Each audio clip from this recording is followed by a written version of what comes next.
بسم اللہ الرحمن الرحیم۔ السلام علیکم۔ قوم لوط کا انجام اور ان کی ہلاکت کا دوسرا حصہ پیش خدمت ہے۔ اگر آپ نے پہلا حصہ نہیں دیکھا تو اس کا لنک ڈسکرپشن میں موجود ہے، پہلے وہ حصہ دیکھ لیں۔ قوم لوط کے مسکن شہر سدوم اور عمورہ بحر مردار، جس کو ڈیڈ سی بھی کہتے ہیں، کے ساحل پر واقع تھے، اور قریش مکہ اپنے شام کے سفر میں برابر اسی رستے سے آتے جاتے تھے۔ ان آبادیوں کی ہلاکت کا زمانہ جدید تحقیق کے مطابق 2061 قبل مسیح ہے۔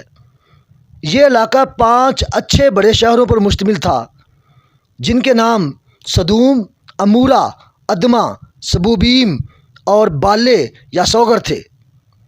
ان کے مجموعے کو قرآن کریم نے مؤتفقہ اور مؤتفقات کے الفاظ میں کئی جگہ بیان فرمایا ہے۔ سدوم ان شہروں کا دارالحکومت اور مرکز سمجھا جاتا تھا۔ شہر سدوم کی زمین سرسبز و شاداب تھی اور یہاں ہر طرح کے غلے اور پھلوں کی کثرت تھی۔ طرح طرح کے اناج اور قسم قسم کے پھل اور میوے بکثرت پیدا ہوتے تھے۔ ارد گرد کے علاقے زیادہ تر خشک اور بنجر تھے۔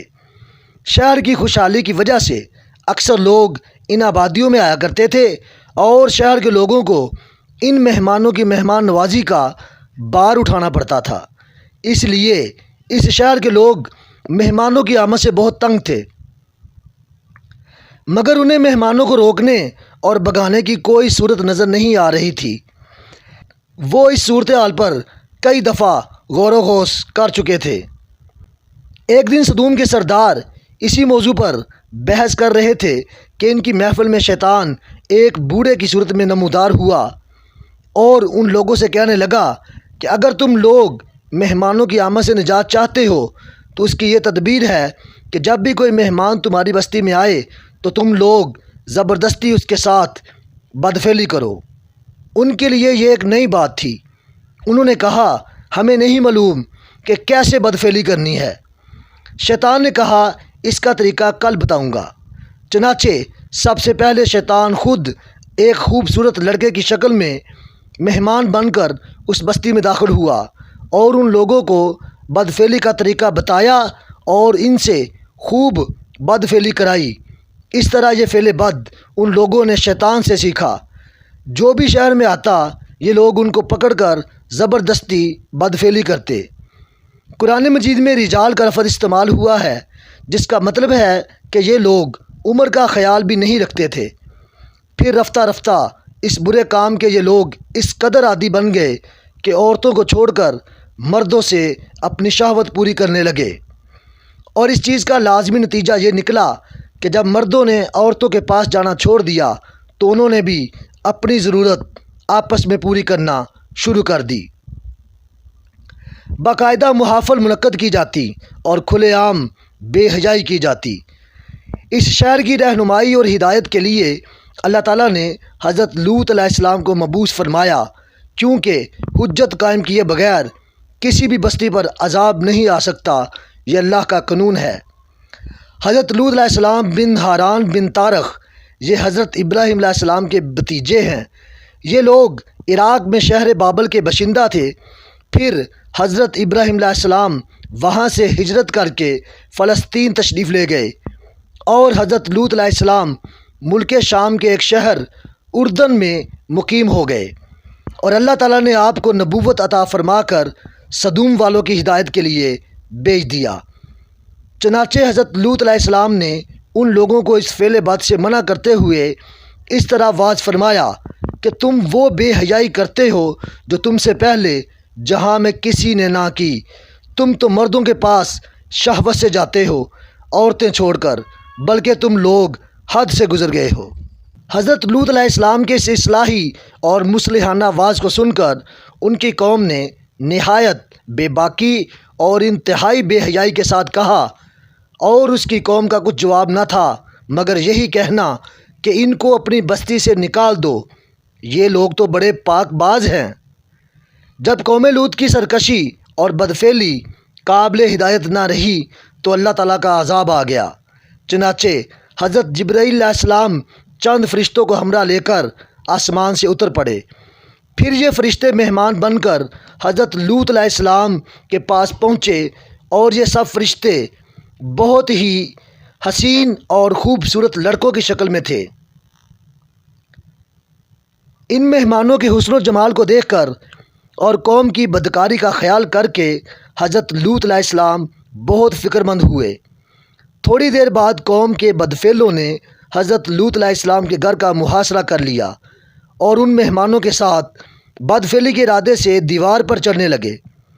حضرت لوط علیہ السلام نے نہایت دل سوزی کے ساتھ ان لوگوں کو سمجھایا اور اس برے کام سے منع کرنا شروع کر دیا، مگر یہ بدفعل اور سرکش قوم اپنے برے اقدام سے باز نہ آئی، تو آپ اپنی تنہائی اور مہمانوں کے سامنے رسوائی سے تنگ دل ہو کر غمگین ہو گئے۔ یہ منظر دیکھ کر حضرت جبرائیل علیہ السلام نے فرمایا کہ اے اللہ کے نبی، آپ بالکل کوئی فکر نہ کریں، ہم لوگ اللہ تعالیٰ کے بھیجے ہوئے فرشتے ہیں جو ان بدکاروں پر عذاب لے کر اترے ہیں، لہٰذا آپ مومنین اور اپنے اہل و عیال کو ساتھ لے کر صبح ہونے سے قبل ہی اس بستی سے دور نکل جائیں، اور خبردار کوئی شخص پیچھے مڑ کر اس بستی کی طرف نہ دیکھے، ورنہ وہ بھی اس عذاب میں گرفتار ہو جائے گا۔ چنانچہ حضرت لوط علیہ السلام اپنے گھر والوں اور مومنین کو ہمراہ لے کر بستی سے باہر نکل گئے۔ پھر حضرت جبرائیل علیہ السلام اس شہر کی 5 بستیوں کو اپنے پروں پر اٹھا کر آسمان کی طرف بلند ہوئے اور کچھ اوپر جا کر ان بستیوں کو الٹ دیا، اور یہ آبادیاں زمین پر گر کر چکنا چور ہو کر زمین پر بکھر گئیں۔ پھر کنکر کے پتھروں کا مینہ برسا اور اس زور سے سنگ باری ہوئی کہ قوم لوط کے تمام لوگ مر گئے اور ان کی لاشیں بھی ٹکڑے ٹکڑے ہو کر بکھر گئیں۔ عین اس وقت جب کہ یہ شہر الٹ پلٹ رہا تھا، حضرت لوط علیہ السلام کی ایک بیوی جس کا نام واحلہ تھا، جو در حقیقت منافقہ تھی اور قوم کے بدکاروں سے محبت رکھتی تھی، اس نے پیچھے مڑ کر دیکھ لیا اور یہ کہا کہ ہائے رے میری قوم، یہ کہہ کر کھڑی ہو گئی۔ پھر عذاب الہی کا ایک پتھر اس کے اوپر بھی گر پڑا اور وہ بھی ہلاک ہو گئی۔ چنانچہ قرآن مجید میں حق تعالیٰ کا ارشاد ہے، تو ہم نے اسے اور اس کے گھر والوں کو نجات دی، مگر اس کی عورت وہ رہ جانے والوں میں ہوئی، اور ہم نے ان پر ایک مینہ برسایا، تو دیکھو کیسا انجام ہوا مجرموں کا۔ قرآن مجید میں حضرت لوط علیہ السلام کی بیوی کے متعلق کچھ زیادہ معلومات نہیں ہیں، لیکن کتب سماویہ سے یہ بات ظاہر ہوتی ہے کہ حضرت لوط علیہ السلام کی شادی اسی شہر صدوم میں ہوئی تھی، اس لیے آپ کی بیوی اپنے لوگوں کے لیے دل میں نرم گوشہ رکھتی تھی۔ نہ صرف یہ بلکہ اپنی قوم کو بدکاری کرنے میں سہولت بھی دیتی تھی۔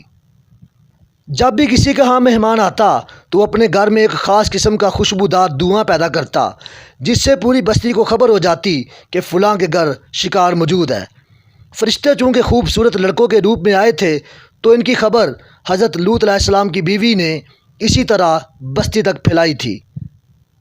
اس واقعے سے معلوم ہوا کہ لواطت کس قدر شدید اور ہولناک گناہ کبیرہ ہے کہ اس جرم میں قوم لوط کی بستیاں الٹ پلٹ کر دی گئیں اور مجرمین پتھراؤ کے عذاب سے مر کر دنیا سے نیست و نابود ہو گئے۔ ایک روایت میں منقول ہے کہ حضرت سلیمان علیہ السلام نے ایک مرتبہ ابلیس سے پوچھا کہ اللہ تعالیٰ کو سب سے بڑھ کر کون سا گناہ ناپسند ہے؟ تو ابلیس نے کہا کہ سب سے زیادہ اللہ تعالیٰ کو یہ گناہ ناپسند ہے کہ مرد مرد سے بدفعلی کرے اور عورت عورت سے اپنی خواہش پوری کرے، اور حدیث میں ہے کہ عورت کا اپنی شرمگاہ کو دوسری عورت کی شرمگاہ سے رگڑنا یہ ان دونوں کی زنا کاری ہے جو گناہ کبیرہ ہے۔ اس واقعے میں بہت سا سامان عبرت موجود ہے۔ پہلا یہ کہ جس طرح انہوں نے اللہ کے حکم کے الٹ کام کیا، اسی طرح کی سزا اللہ نے ان پر مسلط کرتے ہوئے ان کی بستیاں ان پر ہی الٹ دیں۔ یہ اللہ کا قانون ہے کہ جس طرح اس کے حکم کی خلاف ورزی کی جائے اسی طرح کی سزا مسلط ہوگی۔ دوسرا نکتہ، باقی رسولوں کی طرح لوط علیہ السلام نے کفر و شرک کی بات نہیں کی، حالانکہ وہ کافر مشرک بھی تھے۔ اگر آپ ایک شخص کو توحید کی تبلیغ کرنے جائیں اور وہ کھڑا غلیظ کھا رہا ہو تو پہلے اس کو ایمان کی تبلیغ کریں گے یا پہلے اس کی عبرت انگیز حالت سے اسے نکالیں گے؟ تیسرا نکتہ، قوم لوط کا جواب، جو انہوں نے کہا کہ یہ تو پاک باز لوگ ہیں، ان کو شہر سے نکال دو۔ یہ کسی قوم کی اخلاقی پستی کی وہ حد ہوتی ہے جب ان کے پلے شرمندگی بھی نہیں رہ جاتی اور ان کو نصیحت بھی بری لگتی ہے، اور کسی نیک انسان کی پاکیزگی ان پر شاخ گزرتی ہے کہ جب ہم سب گناہ کے سمندر میں ڈوبے ہوئے ہیں تو یہ کیوں بچا ہوا ہے؟ چوتھا یہ کہ اگر دل میں ایمان نہیں اترا اور اللہ کے لیے سب کچھ قربان کرنے کا جذبہ پیدا نہیں ہوا تو پھر کسی نبی کی بیوی ہونا، کسی نبی کا بیٹا ہونا، کسی نبی کا باپ ہونا یا کسی نبی کا چچا ہونا بھی آپ کو کوئی فائدہ نہیں دے گا۔ حضرت لوط کی بیوی، حضرت نوح علیہ السلام کے حضرت لوط علیہ السلام کی بیوی، حضرت نوح علیہ السلام کے بیٹے، حضرت ابراہیم علیہ السلام کا باپ اور رسول اللہ صلی اللہ علیہ وآلہ وسلم کے چچا کا انجام اس حقیقت کا ناقابل تردید ثبوت ہے۔ امریکی ماہرین ارضیات نے 10 سال کی تحقیق کے بعد یہ دعویٰ کیا ہے کہ وہ اردن میں قوم لوط کے تباہ ہونے والے شہر کو دریافت کرنے میں کامیاب ہو گئے ہیں۔ قوم لوط کے تباہ شدہ سدوم کے کھنڈرات تل الحمام کے مقام پر پائے گئے ہیں۔ امریکی تحقیقاتی مشن کے سربراہ پروفیسر سٹیون کولنز کا کہنا ہے کہ ان کی تحقیقات کا نتیجہ سامنے آیا تو وہ خود بھی حیران رہ گئے، کیونکہ سدوم شہر میں زندگی دفعتاً ختم ہو گئی تھی۔ آج یہ جو ہم جنس پرستی کے قانون پاس کیے جا رہے ہیں، گے اور لیسبین کے رشتے بڑھائے جا رہے ہیں، تو سیدھی سیدھی اللہ کے عذاب کو دعوت دی جا رہی ہے۔ اللہ کی عادت ہے کہ وہ سنبھلنے اور توبہ کرنے کی مہلت دیا کرتا ہے۔ اب دیکھتے ہیں وہ کتنی مہلت دیتا ہے اور کب اس کی پکڑ آتی ہے۔ اللہ سے دعا ہے کہ وہ ہمیں سیدھے رستے پہ رکھے اور اپنے عذاب اور غضب سے بچائے رکھے۔ آمین۔